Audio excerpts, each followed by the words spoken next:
Hello students, my today's topic is refraction of a ray of light through rectangular glass slab. It means when a ray of light strikes on a glass slab, it enters the glass slab. After crossing the thickness of glass slab, it exits the glass slab. What does it mean? When a ray of light passes through a glass slab, two times refraction takes place. One while entering the glass slab and the second one while leaving the glass slab. When it enters the glass slab, it changes its medium from air to glass. It is our first one. And when it leaves the glass slab, it changes its medium from glass to air. While entering from air to glass, air being a rarer and glass being a denser, it means light is entering from rarer to denser. I have taught you earlier in which medium it has entered now. That is a denser one. Denser means particles are closer to each other. When a ray of light enters in a denser medium, then it bends towards the normal. As given in the diagram, KLMN, that is a glass slab rectangular in a shape. AB is an incident ray that falls on the topmost surface of a glass slab, making an angle of I, that is angle of incidence. When it enters the glass slab, refraction occur, change in path occur, it bends towards the normal. In that case, the angle of refraction is R1. R1 means that is this one. R1. Angle is R1. As angle of refraction is R1, it means I is the angle of incidence and R1 is the angle of refraction for the first case. So applying Snell's law, that states that sine of angle of incidence to the sine of angle of refraction is equal to refractive index, that is refractive index of the final medium with respect to initial medium. What is the final medium now? Glass. Initial medium? Air. It means light has entered from air to glass, rarer to denser. Then in that case, applying Snell's law, sine I upon sine R1, that is equal to refractive index of glass with respect to air. And what is the formula for refractive index of second medium with respect to first medium? That is equal to the ratio of refractive index of the second medium upon refractive index of the first medium. As light has entered from glass to air, so we have to substitute here refractive index of glass with respect to air. It means refractive index of glass upon refractive index of air. It is our equation number 1 when light enters. Now, what about the second case when light leaves? It means when light leaves the glass slab, when it enters from glass to air. Glass to air means what? It has changed its medium from denser to rarer. Now it has entered in rarer medium. It means bending away from normal. Light will bend away from the normal. It means in this case BC will act as an incident ray and CD, as given in the diagram, CD will act as a emergent ray. Emergent means final coming out ray, that is shown in your diagram.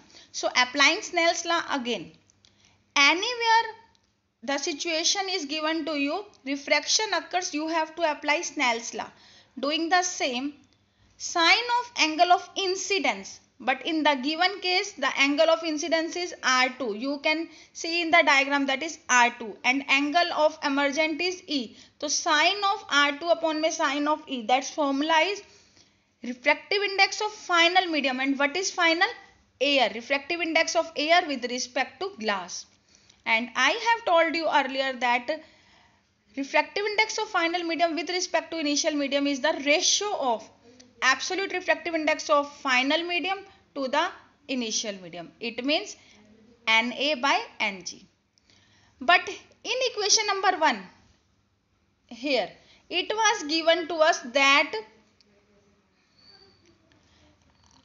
Ng by Na ratio was given, but now we have received Na by Ng ratio. So as to compare these two, I have taken reciprocal of this equation. Taking reciprocal, the equation becomes sin E upon sin R2, that is equal to Ng by Na. Okay, so equation number 1 and equation number 2 both are having Ng by Na along right hand side. Comparing these two equations, sin I1 upon sin R1, that is equal to sin E upon sin R2.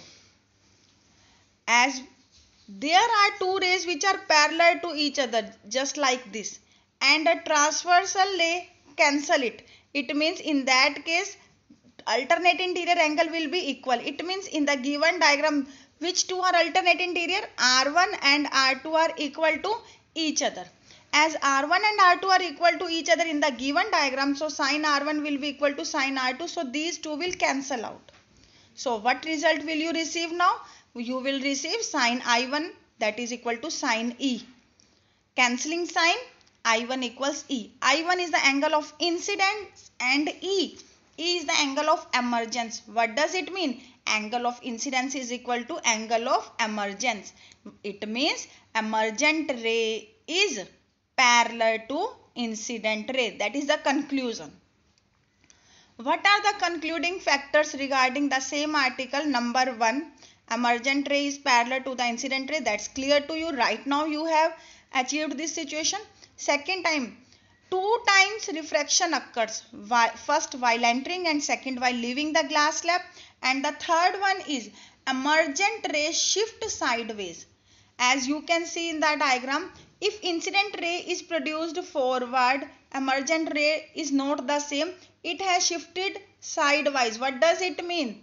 It means that emergent ray is parallel to incident ray but shifted sideways. It has shifted itself sideways.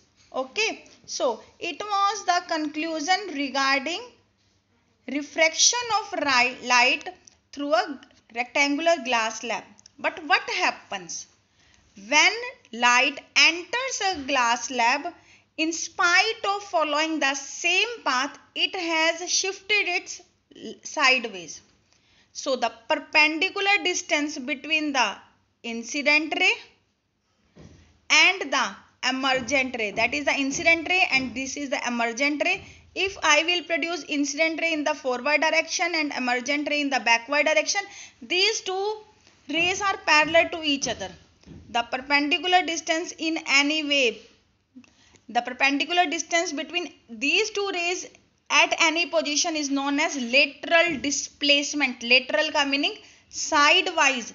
Displace कितना हुआ, that is known as lateral displacement. So it is the perpendicular distance that is between incident ray and emergent ray, that is known as lateral displacement or lateral shift.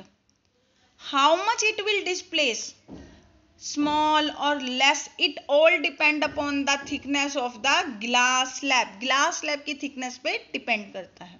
Okay students, now the diagram given to you must be clear that this one, that there is an incident ray making an angle of incidence I, and we have received our emergent ray, angle I equals to angle E. Angle I is the angle of incidence and E is the angle of emergence. But when you produce incident in the forward direction and emergent in the backward direction, the distance, the perpendicular distance between these two rays is known as lateral shift. Now the question for you is, I have given you an incident ray. Out of the 3 emergent ray, 1, 2 or 3, which is the exact one for the given incident ray? You can respond this answer yourself if you have observed previous diagram in a careful way.